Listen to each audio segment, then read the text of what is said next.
Start the day today, ayan, with Ate Sam. So, ayan, going kami sa shop. Dito nagmamadali na po kasi ako for this day kasi meron kaming mimit na tao, which is nandun na sila sa shop namin. So, tawa ako dyan kasi nagkukunwari akong Grab driver ni Madam Sam dito. So, ayun, going back sa sa dinidiscuss ko, which is andoon na po yung trainer ng Alpha 8 Corporation. Pinapatrain ko yung mga staff para sa bagong brand na hawak namin, which is ito yung Alpha 8 Corporation. So, ayun nga, nagdi-discuss ako kay Madam, kinakausap ko si Madam Sam sa mga businesses niya here sa Santa Rosa, Nueva Ecija. Ayan. So you're on real estate? Yes. Kasi yung car ko is, flat, sa vulcanization. Kaya pala nag-book kayo agad ng Yes. Grab. Yes, I'm late na kasi. Okay.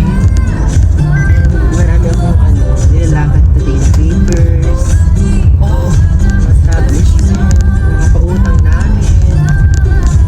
Kaya hirap today na December. Sobrang stress.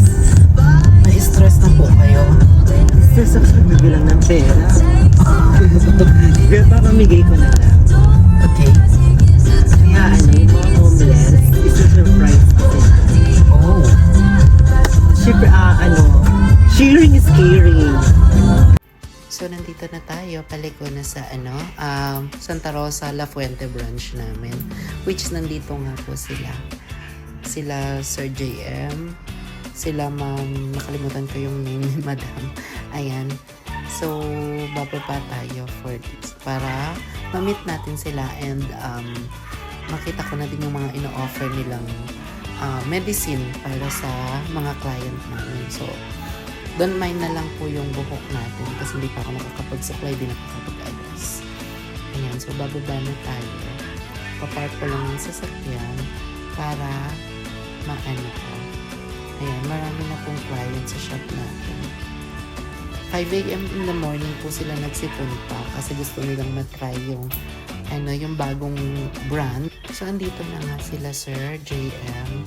Sila, yung mga trainer ng Alpha 8 system brand. Ayan. Ayan, nandito na din yung mga clients na ginagawa namin. So, 5 a.m. talaga sila nagpunta para na din sila daw yung unang makatry nung medicine na ino-offer ni RR.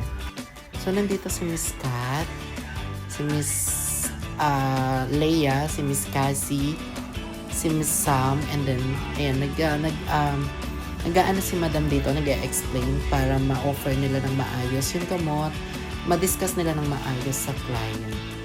So, si Sir JM yung nakadilaw, itong si Ma'am yung trainer, and then si Sir naka-block yung isa din sa trainer. So, fast forward, andito na kami sa daan, agad-agad, minagic na natin. Kasama ko si Miss Cassie and Miss Kat going to our Cabanatuan branch dahil marami na din naghihintay sa amin doon sa branch na Cabanatuan. So, ayan. Sila yung nagvi-video sa akin while driving dahil wala akong driver for today's video. Yung driver ko ay naglalaba ng mga towel ng shop. So, ayun. Dahil nga wala tayong driver, tayo ang magkukusang driver for today. So, medyo matraffic lang talaga sa tulay ng Santa Rosa. But then, hihintayin natin yan na matapos ang traffic. So, andito na tayo agad sa Cabanatuan. And then, ayan, malapit na tayo sa ating Cabanatuan branch.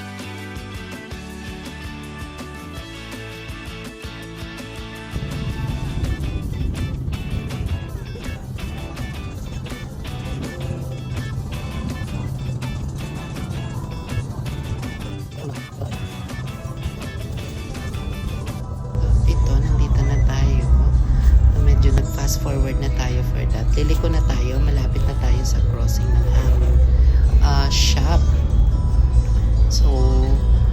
today, naghihintay na sa amin yung yung mga client namin doon. So andito na tayo sa crossing. And then medyo kinakabahan na ako dito kasi client na mismo yung naghihintay sa amin. So malupit ang labanan, hanggang gabi po ang gagawin namin dito kasi full book tayo for today. So dahil tatatlo lang kami, hindi ko alam kung magpaparescue kami kay Kuya Emmer mamaya. But then kahit pa paano is kaya naman naming sunod-sunod na rin yung trabaho. And then andito nga medyo po ang traffic. Bali andito na tayo, malapit na tayo sa may branch namin. And hindi ko alam kung naghihintay na yung mga client dito kasi nag-text sila sa akin this time na maya-maya is babalik sila. So andito na tayo sa branch Cabanatuan Ryan Rems Salon. Ayan. So ayan na po, Ryan Rems Salon and Aesthetic. So katabi namin mismo yung Japan Surplus and Fratelli. So andito yung entrance namin. Ayan. And then andito yung mga upuan, dito kami gumagawa ng hair. And then sa kabilang room naman is yung nails. So andito yung counter. Ayan. Andito na yung mga client namin, the first batch. And then may nagpa-drip, hair treatment. Ayan. Ito yung before ng client. Si ma'am nagsasaya while waiting for her turn na applyan ng gamot. So ayan. Andito naman yung kasama ni madam na applyan na ng gamot. And then andito yung iba. Second batch ng client natin. And then ayan nga po, medyo baka gagabihin na kami today. And then hanggang taas na nga po is nagkaroon na ng client for hair. And then ayan, pinaakyat namin si ma'am kasi may isang salamin dito. And then dito kasi andito yung client na nagpa-meso, diamond peel and laser. Andito po si Doktora, drip and hair treatment. So labas kami na Ate Sam at nagkape saglit. And then andito yung hair ng isang client pang third batch, which is sobrang damage ng hair niya, nagputol-putol na din. Hindi ko alam kung paano gagawin ko that, pero inassess ko mabuti. And then nag-proceed na ako sa application ng gamot, which is ito nga yung new system brand namin. Na-offer ko na din kay ma'am kasi super damage yung hair niya. Ito si madam is 4 years ko na siya kasi client. And then hindi ko akalain na magpapagawa siya sa iba. Nag-try siya sa ibang kasi mas mura, sabi niya. And then ayan, nag-proceed ako sa gawa and explain ko mabuti sa kanya kung ano yung gawa ng gamot. And then ayan, na-apply ko, inassist ako ni Miss Cassie dito. Ayan. After that, nagawan ko naman ng paraan na maayos yung hair niya. So apply tayo dyan. Ayan. Bali, itong ina-apply ko sa kanya is straightening muna kasi kulot yung hair niya. So right after that po is yung naman, yung collagen treatment para sa hair ng client. So ito na nga, na-apply natin yung straightening treatment. And then, dito na yung client ni Miss Cassie. Sobrang rattle na kami kasi ang dami na naming client dyan. Ang daming waiting na client para sa amin. So, ito na yung third batch na client namin. Wala kami sa trabaho. Ginabi na kami dito. At nag-start na yung iba na naglagay ng gamot. Ay, ito na yung outcome ng client namin. Konti na lang yung ibang nakuhanan namin kasi sobrang pagod na din namin. Inabot na din kasi kami dito ng 12 midnight. So, ayun lang for today. Kahit sobrang pagod, worth it naman. Thank you mga ka-RR. Hope na mag-book kayo sa amin and matry yung mga product na ina-offer namin. Maraming salamat mga ka-RR.